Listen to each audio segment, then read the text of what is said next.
আসো আসো, সাবধানে আসো। ভাইয়া সুখবর কি? ঋতু, আমি বাবা হতে যাচ্ছি আর তুই ফুপ্পি। কি সত্যি?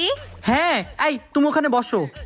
ডাক্তার বলেছে ও যেহেতু প্রেগনেন্ট তাই ওকে ভালো মতো যত্ন নিতে। বাসার কোনো কাজ ও আর করতে পারবে না, তুই আর আমি সব করবো 50-50। হ্যাঁ ভাইয়া, ভাবির আমরা ভালো করে খেয়াল রাখবো। ঝাড়ু আমি দিব, তুই ঘর মুছবি। ওকে ভাইয়া। কাপড় তুই ধুবি আর শুকাতে আমি দিব। ঠিক আছে ভাইয়া। খাবার আমি বানাবো আর প্লেট তুই ধুবি। ওরে বাবারে। আরে ভাই দেখা তো হাঁটাচলা করবা। আরে তুই তো কবি, তুই যে ঘর মুছতাছস। কাপড় তো আছে, বাট ওয়াশিং পাউডার কই, যাই নিয়ে আসি। মনে হয় ঋতু সব জামা কাপড় ধুয়ে ফেলছে, যাই জামা কাপড়গুলো শুকাতে দিয়ে আসি।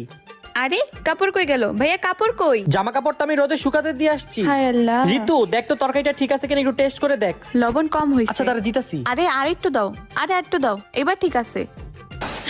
আরে কি ভেঙে ফেললা?